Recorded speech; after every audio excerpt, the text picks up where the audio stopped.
2023 বিধানসভা চমরিনো বুসকাঙ্গ তনে ককটি সালো 13 ফ্যামিলিনি Kisasuk Tiprasa Votersrok Dalbidal Bodol Yakarwi Romkha Trinamool Congress ni Bana Bodol ni Bana Yakarwi borno lamjak sogui naharka Trinamool Congress ni MP Shantanu Sen tei Subal Bumikno khoboi Bodol ni kubun ojamarok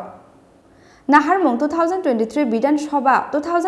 বিধানসভা চংমারিও কপ্লাই ইংগৈ হাপাঙ্গ আসুক নাই Trinamool Congress ফিয়াবা West Bengal হাস্টেও Trinamool Congress হাপাংনি স্নামজাক বুলাইমুং সকরম লাইমুং তৈ বুথার লাইমুং তংমুং ন অ হাওতো বুনানি বাগৈ ত্রিপুরা হাস্তে নুকুরক বুসক বাহাইকে গসিউই নাহারনাই আবনো মুংসা শিয়া সাইমাनै ন সালকথাং কথাং ন ইমাং নুকজাক মমতা ফিয়াবা 2023 চংমারি ন নাহারি হাবাও অংখরজাক তাবুক Trinamool Congress ni adong rok Aboni bangai 2023 বিধানসভা চংমারিনো বুসকাঙ্গ তনে ককটি সালো 13 ফ্যামিলিনি Kisasuk Tiprasa Votersrok Dalbidal Bodol Yakarwi Romkha Trinamool Congress ni Bana Bodol ni Bana Yakarwi borno lamjak sogui naharka Trinamool Congress ni MP Shantanu Sen tei Subal Bumikno khoboi Bodol ni kubun ojamarok দেখুন আমরা তৃণমূল কংগ্রেস শান্তিতে বিশ্বাস করে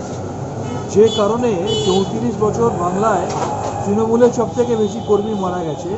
আর তৃণমূল কংগ্রেস আজকে 10 বছর শাসনকালে আছে দুঃখের বিষয় এখনো কিন্তু তৃণমূল কংগ্রেসের কর্মীদের বেশি মারা যায় তার কারণ তৃণমূল কংগ্রেস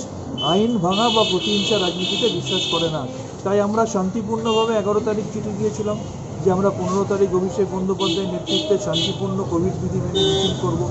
আমাদের বলা হলো 15 তারিখে এখানে অন্য রাজনৈতিক দলের কর্মসূচি আছে যদিও আমরা পরবর্তী ক্ষেত্রে অন্য সূত্রে জানতে পেরেছি যে আমাদের চিঠি দেওয়ার পরে তাদের চিঠি জমা পড়েছে এবং প্র্যাকটিক্যালি 15 তারিখ সেই অর্থে কোনো বড় রাজনৈতিক কর্মসূচি হয়নি যার ভিত্তিতে পুলিশ তৃণমূলকে পারমিশন দিত না কিন্তু দেয়নি তারপর আবার আমরা চিঠি দিলাম 13 তারিখে যে আমরা 16 তারিখে করব তখন বলে দেওয়া হলো বিশ্বকর্মা পুজোর জন্য কোনো এখানে কর্মসূচি করা যাবে না আমরা এখানে বিশ্বকর্মা পুজোর দিন এলাকায় ঘুরে দেখেছি মানুষ শান্তিপূর্ণভাবে বিশ্বকর্মা পুজো পালন করে তার জন্য পুলিশ মোতায়েনের প্রয়োজন হয় না যে কারণ দেখিয়ে আমাদের বাতিল করা হয়েছে পারমিশন তারপর আমরা 14 তারিখ আবার চিঠি দিয়েছি যে আমরা 22 তারিখে পারমিশন দিন আমরা 22 তারিখে আমরা করব এই প্রতিবাদ মিছিল করব নরমালি 24 থেকে 48 ঘন্টার মধ্যে কনভেনশন হচ্ছে উত্তর পাইনি বলে গতকাল 18 তারিখ আমরা গিয়েছিলাম ডিজি দিল্লিতে থাকায় উনি বলে দিয়েছিলেন এডিজি ক্রাইম পুলিশ রাষ্ট্রপতির সাথে কথা বলতে আমরা প্রতিনিধি দল গিয়ে জানিয়ে এসেছি যে 22 তারিখে আপনি যদি পারমিশন দেন খুব ভালো যদি পারমিশন না দেন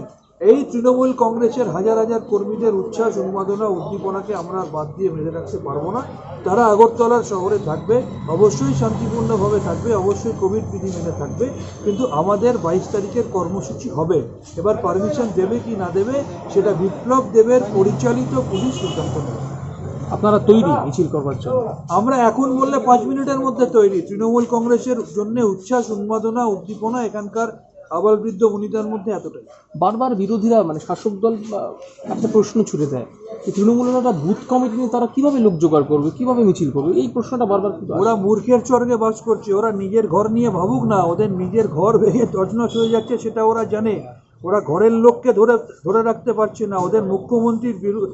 পক্ষে প্রকাশ্যে যদি গোপন ব্যালটে ভোট হয় মুখ্যমন্ত্রীর প্রতি অনাস্থা জানিয়ে সিংহভাগ বিধায়ক ভোট দেবে ওরা আগে নিজেদের ঘরটা নিয়ে বিবেচনা করুক নিজেদের ঘরটা সামলাক তৃণমূল কংগ্রেসের ঘর সামলাতে হবে না কারণ তৃণমূল কংগ্রেসটা ত্রিপুরার এখন প্রত্যেকটা অলিতে গলিতে 60টা বিধানসভায় 58টা ব্লকে প্রত্যেকটা জায়গায় ঢুকে পড়েছে তৃণমূল কংগ্রেসের মাপার মতো ফিতে বিজেপির কাছে এই মুহূর্তে নেই থ্যাংক ইউ রাজাখর আগুলিনি সিমি প্রণবনি ককথুম চিনি খরাং